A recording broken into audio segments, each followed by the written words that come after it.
मेरा नाम साहिल है और मैं 25 साल का हूं। दरअसल पिछले महीने ऑफिस से छुट्टी लेकर मैं और मेरे 3 दोस्त चिराग, अरुण और समय मनाली गए थे। हमारा ऐसे अचानक छुट्टी लेना इत्तेफाक नहीं था। अभी कुछ 3-4 महीने पहले समय के छोटे भाई की मौत उसके स्कूल की ट्रिप पे किसी गाड़ी से टकराने की वजह से हो गई थी और तब से हर पार्टी की जान होने वाला, सबको हंसाने वाला समय सहम गया था। तो उसको और हमें पुराने समय की याद दिलाने की कोशिश में हम निकल पड़े मनाली की ओर। सब कुछ अच्छा जा रहा था। हम मनाली पहुंचकर बहुत सी जगहें घूमे और फिर तीसरे दिन हम अपनी गाड़ी लेकर खूबसूरत रोहतांग पास जाने के लिए होटल से निकल रहे थे, जब हमारे होटल के रिसेप्शनिस्ट ने हमसे कहा कि सर, आप कोशिश करना कि रोहतांग से 6 बजे से पहले वापस आ जाओ। जब हमने उससे इसका कारण पूछा तो उसने कहा कि रोहतांग का मतलब होता है वैली ऑफ डेथ, यानी लाशों का ढेर। उसने कहा कि यहाँ के लोकल लोग भी 6 बजे अपने घर के दरवाजे बंद करके अंदर चले जाते हैं, क्योंकि ऐसा कहा जाता है कि यहाँ कई 100 साल पहले जो भी रात में रोहतांग पास पर आता था, वो अगले दिन कहीं वादी में मरा हुआ पाया जाता था। यहाँ के अथॉरिटीज उसको ठंड या एक्सीडेंट के कारण मौत बता देते थे, लेकिन लोकल्स का मानना था कि रोहतांग में एक मायावी साया घूमता है और ये उसी का काम था। हमारी उस होटल रिसेप्शनिस्ट की बात पर हंसी निकल गई। हम सब सोच रहे थे कि कितने ज्यादा टूरिस्ट यहाँ आते हैं और ये एकदम बेकार की फालतू कहानी है।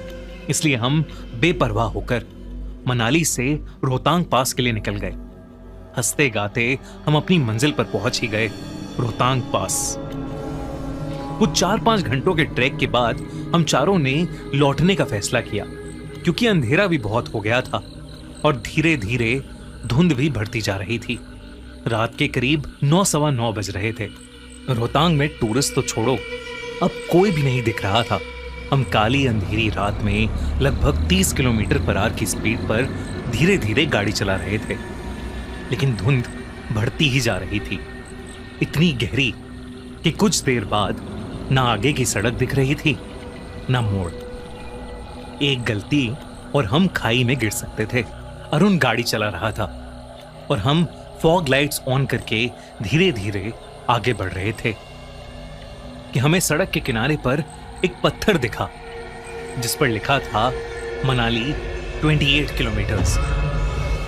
पर अजीब बात यह थी कि इतने अंधेरे और सर्द भरी रात में उस पत्थर पर एक आदमी बैठा था, जिसने केवल एक धोती और ऊपर एक कपड़ा टांगा था। मुझे ये बात बहुत अजीब लगी, लेकिन मैंने कुछ बोला नहीं। फिर इससे भी अजीब बात हुई। करीब 20 मिनट कार चलाने के बाद हमें फिर वही पत्थर दिखा, जिस पर लिखा था मनाली 28 किलोमीटर्स, और इस पत्थर पर भी वही आदमी बैठा था। शायद हमने गलत रास्ता ले लिया था। मैं बोलने ही वाला था कि तभी चिराग बोल पड़ा, यार मैं तुम सबको डराना नहीं चाहता, पर 20 मिनट पहले भी मुझे सेम पत्थर दिखा था, मनाली 28 किलोमीटर्स, और उस पर कोई बैठा था, एक आदमी जिसने सफेद रंग की धोती पहनी थी ना। मैंने उसे टोकते हुए कहा, पर उसने कहा नहीं, मुझे तो एक छोटी बच्ची दिखी थी, उसके हाथ में एक खिलौना भी था। और अरुण ने तो कुछ और ही बोला, तुम सब कैसी बातें कर रहे हो, मुझे पिछले 2 पत्थरों के पास एक घोड़ा खड़ा दिखा, काला घोड़ा जो बस हमारी गाड़ी गुजरते हुए देख रहा था। हम सब ने अपनी नजर अब समय की ओर घुमाई, जैसे उससे पूछना चाहते हो कि उसे क्या दिखाई पड़ा, लेकिन वो एकदम से अजीब सा हो गया था। वो यही दोहराता रहा कि किसी को हमारी जरूरत है और अगर कोई मदद मांगे तो हमें रुकना चाहिए। हम सब थोड़े घबरा गए, मगर किसी ने कुछ कहा नहीं। अरुण ने कहा कि शायद हम गलत रास्ते पर चले गए थे और अब वो और ध्यान से गाड़ी चलाएगा। लेकिन कुछ देर बाद फिर से वो पत्थर आया, मनाली 28 किलोमीटर्स। ये तीसरी बार था कि ये पत्थर हमारे सामने आया, मगर इस बार मुझे उस पर कोई नहीं दिखा। इनफैक्ट किसी को भी इस बार उस पत्थर के आसपास कोई नहीं दिखा। रात के 11 बजने को आए थे।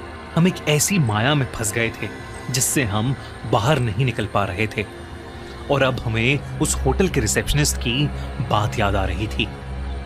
तभी अरुण ने गाड़ी चलाते चलाते बोला, सुनो दोस्तों, बाहर मत देखना, पर कोई हमारे साथ साथ चल रहा है, बस सामने देखते रहो।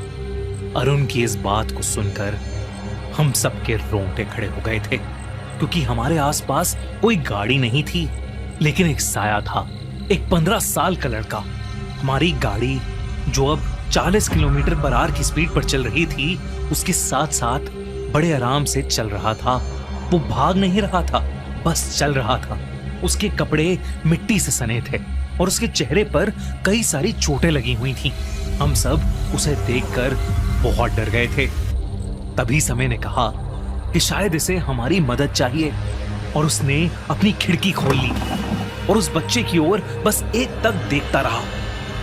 अरुण ने बहुत कोशिश की कि सेंट्रल कंट्रोल से उसकी खिड़की बंद कर दे, लेकिन वो कर ही नहीं पा रहा था। हम सबने समय का नाम चिल्लाया और समय को होश में लाने की कोशिश की, और इतने में वो बच्चा पीछे रुक गया। और जब मैंने गाड़ी के रियर व्यू मिरर में देखा तो वो लड़का वहां खड़ा था और वेव कर रहा था, और उसे पीछे के शीशे में देख समय भी मुस्कुराकर हाथ हिला रहा था। इस हादसे के बाद हमने गाड़ी की स्पीड और तेज कर ली, और फाइनली हमें एक पत्थर दिखा जिस पर लिखा था मनाली 16 किलोमीटर्स। हमने चैन की सांस भरी और अरुण ने बस 2 बजने से कुछ मिनट पहले हमें होटल पहुंचा दिया। हम सब ने तय किया कि हम इस घटना के बारे में कल सुबह बात करेंगे, और सब चुपचाप सो गए। पर रात को 3:30 बजे मेरी किसी गाने की आवाज से आंख खुल गई, और मैंने जो देखा उसे देखकर मेरी रूह कांप गई। समय उठा हुआ था और एक छोटे बच्चे की तरह खुद को शीशे में देखकर लोरी गा रहा था। जिंदा है तू, मेरा सूरज रे, तू मेरी आँखों का तारा है, तू जिंदा है तू।